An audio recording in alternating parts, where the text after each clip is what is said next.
Good afternoon. It is 1 p.m. a few minutes after. We apologize for the late start, a few issues here and there, but we're glad you're watching KTN News on this Monday. It is the 16th day of November. My name is Sophia Wanuna. Let's get started now with the highlights. Manhunt for Paris attack suspect and his accomplices. An African states plot for the Assembly of State Parties to begin at The Hague on Wednesday. Belgians begin to leave Burundi as the EU cuts staff levels in Bujumbura.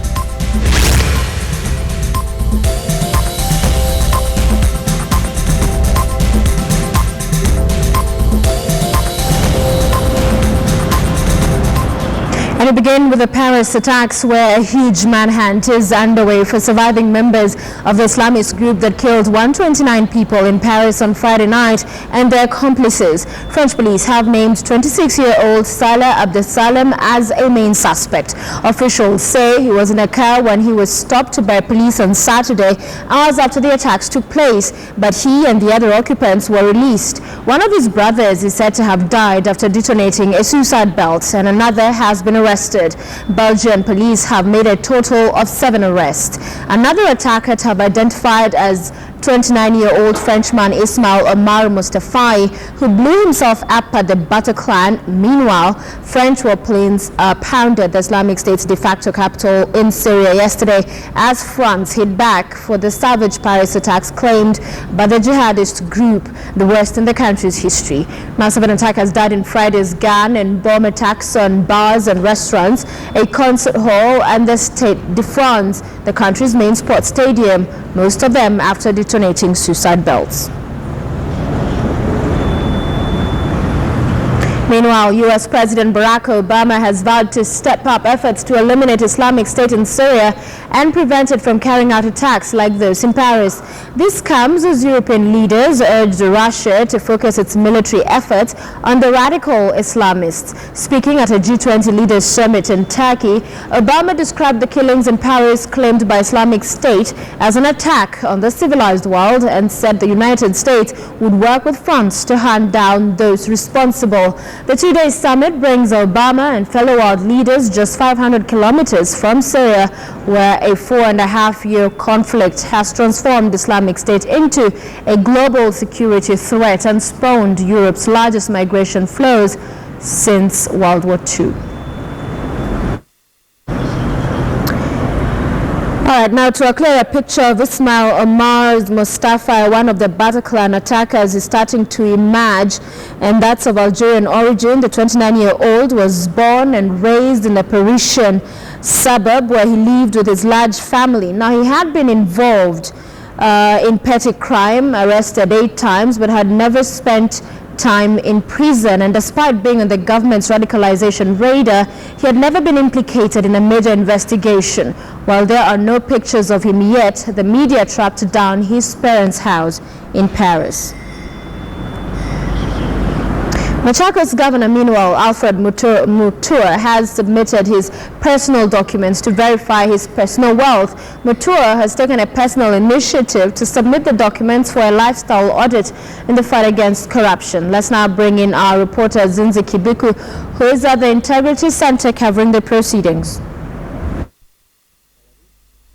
We're here at the Integrity Center in Nairobi, where Dr. Alfred Mutua, Governor of Machakos County, has just handed in his lifestyle audit. Now, the lifestyle audits include his bank account details, his PIN, his ID PIN, the name of his spouses and children. The whole idea of this lifestyle audit is to make sure that corrupt government officials are looked into. Mr. Wako, the EACC CEO, says that it should take about 2 to 3 months before we can know any corrupt officials from the Machakos County. However, Machakos County Governor Alfred Mutua has pointed out that his Deputy Governor Bernard Kiala did not come out with his documents. Reason is unknown. However, he has encouraged him to come out if he has nothing to hide and show his lifestyle audit to the Kenyans. The only information that we are missing is that from the Deputy Governor, Mr. Bernard Kiala, who has, for whatever reason, refused to provide that information to be handed over to the EACC. So we hope that he'll be able to do that, because we are not sure what he is hiding. The fight against corruption has to be fought with action and not just proclamations.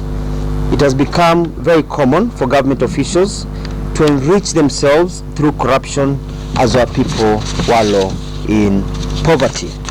Mr. Wako has said this is a boost in order to helping fight corruption in the country. Now, corruption has been compared to cancer stage 4 as it's killing the society. There's need to involve in the lifestyle audit as an exercise that will bolster our engagement in corruption fight. We might also go beyond what you gave us. So if we, by the purpose of our work, moved a bit higher or beyond the expectation of the exercise and actually make it a more all-round process, should be appreciated, seen with a positive heart and mind as we progress together. Because this will surely be a benchmark for others. It will be a platform on which the rest have also to be gauged. This particular county has presented itself voluntarily, but we will go for others who have not volunteered to come. Governor of Machakos County, Alfred Mutua, has said that corruption is the reason why Kenya is named as one of the poorest countries in the world. He has also called on his fellow government officials, from principal secretaries to MPs, to come out and show their lifestyle audits. The money given to government officials to use is not for personal property. We leaders and government officials are servants and custodians of public resources. We should therefore be accountable and be able to save money. Our country is a poor country. In actual fact, according to the United Nations, we are the 133rd poorest country in the world. And I blame this on corruption. In actual fact, if truth be told, the challenge we face on many areas, from terrorism to dilapidated roads to lack of medicine, are because government officials are busy cutting deals, inflating prices, taking bribes, grabbing public land, and also conniving on how to undercut each other because of money, just stealing from the public. And of course, the EACC has come out strongly saying that they will look into other civil servants, principal secretaries. And right here on KTN News, as this continues to unveil, we will continue to follow it up. Thank you, Zinzi, for that update. Now, the International Criminal Court's governing body begins its annual session on Wednesday to discuss matters crucial to the future of international justice. But what is the Assembly of State Parties and what's up for discussion? Well, here are some of the basic details.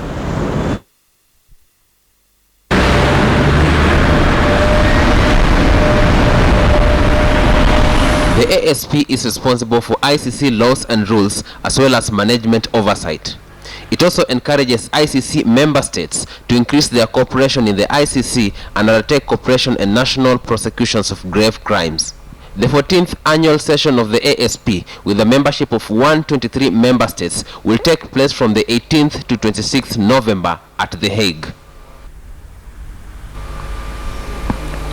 Throughout the year, member states attend informal consultations known as working groups in The Hague and New York to discuss these issues. The consultations are divided into facilitations, each with a mandate to discuss a specific topic relevant to the Assembly's functions, such as victims or the budget of the court. The outcomes of each annual ASP session differ according to the specific issues under discussion in any given year, but they usually differ under recurring general topics. At the conclusion of this year's ASP, we can expect the plenary to have adopted language in standalone resolutions or as part of the omnibus resolution on cooperation, complementarity and universality. Global civil society will observe and monitor the meetings. Civil society will use the opportunity to urge member states to strengthen various aspects of the ICC system. ASP decisions not only affect member states' political will and cooperation, whether mandated or voluntary, but also the functioning of the court itself. The ASP is thus a pivotal forum for the coalition, which has promoted both state and NGO advocacy at ASP sessions for well over a decade. After the opening session, the first major action at this year's ASP will be elections among member states to fill three important ICC bodies: the Board of Directors, for the Trust Fund for Victims, the Committee on Budget and Finance, and the Advisory Committee for the nomination of judges. NGOs monitor these elections to ensure they are fair, transparent, and lead to the election of the most qualified candidates. The general debate will take place over 3 plenary meetings during the first 2 days of the ASP. It provides an opportunity for ASP participants to address issues relating to the Assembly's work and the wider Rome Statute system of international justice. Next, the ASP will tackle the issue of complementarity or applying ICC rulings and the Rome Statute in national jurisdictions. One particular thematic discussion within complementarity this year will concentrate on efforts to improve national judicial mechanisms to address sexual and gender-based violence. The third day of ASP 14 will focus in part on cooperation by member states. Topically, these discussions will address the use of voluntary cooperation agreements, arrest strategies, and a list of recommendations adopted at the ASP in 2007. During ASP 14, member states will also adopt the ICC's budget for 2016. State parties often rely upon the recommendation of the Committee on Budget and Finance, or CBF, in setting the ICC's budget and resources for the next year. This year, the CBF recommended member states approve a budget increase of 7%. This is substantially lower than the 17.3% increase the court had requested. As set out in Articles 51 and 121 of the Rome Statute, any state party may suggest amendments to the Rome Statute. This year, the Working Group on Amendments reached consensus to send one amendment proposal to the ASP, the deletion of Article 124. The article is a transitional provision which allows states to choose not to have their nationals subject to the court's jurisdiction over war crimes for a 7-year period following ratification.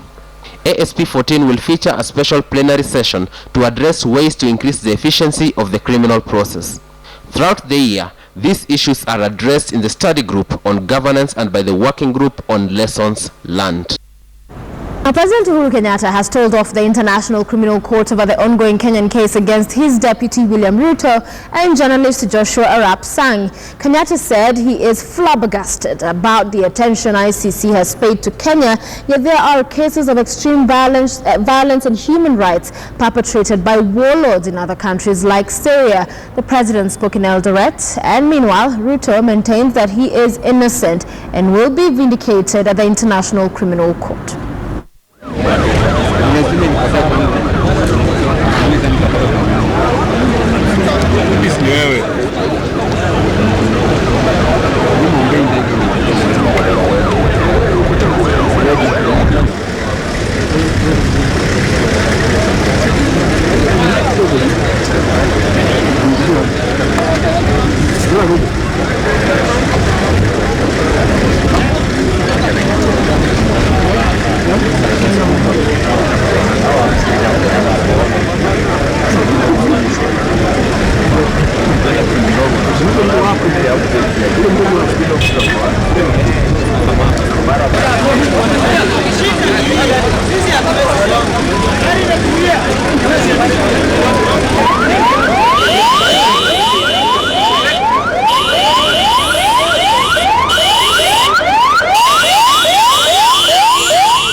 Since it awoke in August from a 138-year slumber, Ecuador's Cotopaxi volcano has become one of the most watched in the world, fascinating wary locals and scientists alike. One of Ecuador's most breathtaking views could soon become a site of destruction and grief. Since the Cotopaxi roared back to life in August, it has become the most closely monitored volcano in South America. Scientists say a potent eruption is unlikely, but currents of hot gas and rock could melt the glacier encircling the volcano's crater, producing a very dangerous form of mudflow called lahar. Cotopaxi National Park still bears the scars from the last big eruption in 1877. Desde aquí se puede ver el tamaño de los lahares, ¿no? Todo esto va. From here you can see the size of the lahars. All of this would eventually converge in Rio Pita, carrying debris, stones and mud. And that would be the most destructive effect that an eruption of Cotopaxi could have. Quizás el efecto más destructivo que puede tener una erupción del Cotopaxi. There are few houses in a 10-kilometer radius around the volcano, but the mudflow could reach an area with over 300,000 residents farther down into the valley, destroying houses, farms and a pipeline. For Roberto Velaz, whose hotel would be on the path of the debris stream, the Cotopaxi is both a blessing and a curse. You live with the joy of having a wonderful volcano, but you're also afraid that this volcano is active, and while it's so wonderful, it can also be devastating and could take everything away from us. It might destroy the valley all the way to the south of El Pedregal, where I live. Many wonderful things we have today might disappear. Communities directly threatened by an eruption have been trained to be ready in case they need to evacuate. Though they fear what might happen, life goes on for the volcano's neighbors. At first I was scared, but as days have gone by, we've received training to be cool and take everything calmly.